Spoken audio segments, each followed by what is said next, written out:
Bem, voltamos direto ao ponto de hoje, sabendo das propostas daqueles candidatos que vão disputar o governo do Estado no próximo mês de outubro. Hoje estamos conversando com o senador Raimundo Colombo, presidente estadual do Democratas e também pré-candidato do partido ao governo do Estado. A saúde, que o senhor começava a falar no outro bloco. Eu estava colocando a necessidade numa decisão de você respeitar e buscar o componente técnico.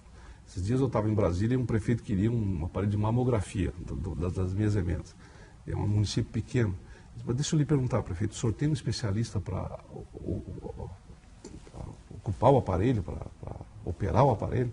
Não, eu só tenho 2 médicos mas nenhum deles. Então não adianta, vai ficar numa caixa, anos lá.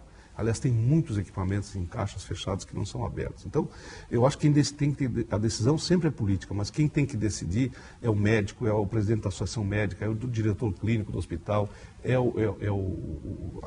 o hospital tem que ter uma participação da comunidade. Quer dizer, qual é a prioridade? É a UTI? Eu não tenho dinheiro para tudo. Vamos tentar escolher a prioridade, definir o que é mais urgente. Estas coisas são fundamentais. E para a gente é importante. Eu lembro um dia que as pessoas começaram a me aconselhar a fazer aquelas academias de ginástica nas praças. Eu digo, eu não vou fazer isso. Quem quiser fazer ginástica, que compra aparelho. Pô. Eu acho isso um absurdo com o dinheiro público. Né? E não deixei fazer. Aí o Renatinho assumiu logo depois e mandou fazer. E logo as praças... O prefeito de Lages. E as praças estavam cheias. Eu percebi que eu errei, eu não percebi que as pessoas iam gostar, ia fazer bem para a saúde, para o lazer, e aquilo ia ter boa aceitação. Eu achava que ninguém ia fazer aquele negócio. Eu errei. Então, se eu tivesse dado mais atenção, às vezes a gente fica meio autossuficiente, a gente acaba, né, tomando a decisão errada. Então, no caso da saúde, eu tenho uma boa experiência. Eu acho que esse é o maior problema hoje de gestão do serviço público brasileiro, é a saúde, de prioridade, de resultado é a saúde. Claro que nós já temos um outro que está se agravando muito, que é a questão da segurança. 60% dos crimes cometidos hoje no Brasil são por jovens com menos de 30 anos de idade. Isso é uma coisa pavorosa para a gente. Mais da metade das pessoas que estão presas no Brasil tem menos de 35 anos. O jovem está sem sonho, sem utopia, né? Nós estamos... sem oportunidade, é a causa disso tudo? É um grave problema, é a afirmação profissional, é o emprego, a realização. Essa fase é de muita instabilidade, de muita insegurança e algumas ameaças. A droga é a pior delas, né? É um negócio que está corroendo a nossa sociedade. E nós vivemos um momento de crise, né? Crise de valores, de princípio, de desagregação familiar, de perda de influência de princípios religiosos. Todos esses componentes estão criando um problema sério e o jovem está sendo a grande vítima. Nós temos que ter um grande projeto no sentido de trabalhar nisso. E aí eu queria te colocar numa coisa, por exemplo, todo governo tem uma questão de definir política de comunicação. Eu entendo hoje que a maior política de comunicação que a gente pode fazer com as ameaças que a gente tem não é anunciar uma obra, não é anunciar um convênio, não é fazer propaganda disso. Eu acho que o grande papel nosso de parceria dos veículos de comunicação com o Estado é fazer promoções de valorizar o mérito das pessoas. Então vamos identificar qual é o hospital que tem maior aspecto comunitário, vamos fazer um filme, vamos mostrar ele como exemplo. Vamos pegar uma escola onde o diretor tem um excelente desempenho, os professores não faltaram, não entraram de licença de saúde, os alunos têm uma interação grande, os pais participam. Vamos pegar essa escola e mostrar ela como exemplo e promover isso. E achar um jeito de promover. Não é o dinheiro que representa para essas pessoas, é o reconhecimento do trabalho, da missão, do empenho, do desempenho deles naquela unidade pública. Então eu entendo que a política de divulgação, de comunicação do Estado hoje não tem que ser promocional do governo ou do prefeito, mas das coisas boas da sociedade. E aí você vai começando a mostrar para as pessoas que vale a pena ser sério, que vale a pena fazer bem feito, que é este o caminho que nós precisamos fazer. Isso como uma política de valorização do ser humano, da autoestima das pessoas. Porque tem muita gente hoje que está se perguntando, vale a pena ser sério? Claro que vale a pena ser sério, tem que ser sério. Isso é um pré-requisito, né? Agora o Estado pode mostrar bons exemplos disso. Essa é uma questão emblemática para mim como política de comunicação com a sociedade.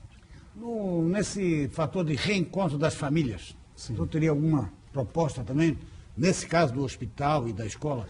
Eu venho de uma família de 10 irmãos, né? Nós somos em 10 irmãos, graças a Deus, de Lages, meus pais vieram do Rio Grande do Sul, né? Antônio Prado, a Serra Gaúcha, somos descendentes de italiano, então todo dia a gente almoçava junto, né? O olhar do pai já é um sinal de autoridade, né? De se gostou, não gostou, quer dizer, uma brincadeirinha. Hoje em dia o forno micro-ondas é uma ameaça, porque um chega a uma, outras duas, outras três, outras quatro, quer dizer, houve uma perda de convivência, houve essa perda de identidade. Eu acho que nós temos que reconstruir isso, né? Estimular isso outra vez, né?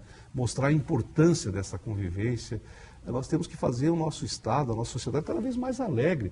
Os valores dessa amizade, dessa relação entre as pessoas, da superação, né? das dificuldades juntos. Né? Hoje em dia as famílias quase que se encontram no momento de dor ou de comemoração. Eu acho que a gente tem que, eu não sou psicólogo, você não tem que encontrar mecanismos de fazer isso.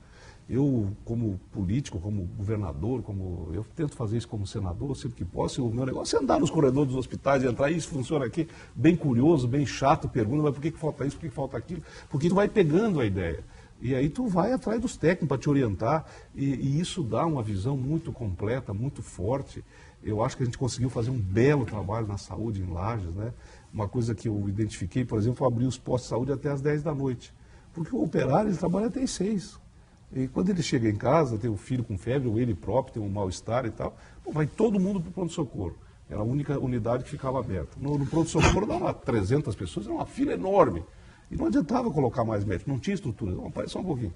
Por que nós não vamos pegar em 4 pontos importantes da cidade, onde tem os postos maiores, e vamos abrir até às 10 da noite? O médico pode permanecer, vamos desafogar aqui, vamos equipar, e deu certo, né?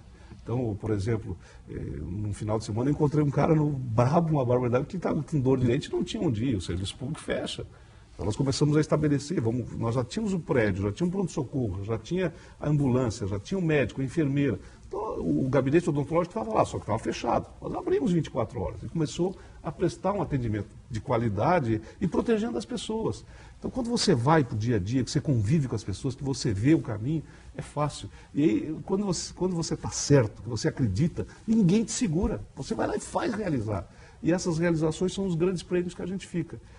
Vânio, uma coisa assim que, quando você começa numa campanha, que você começa a andar na rua, que as pessoas citam esses exemplos, você fica tão forte, você fica tão emocionado, ninguém te segura.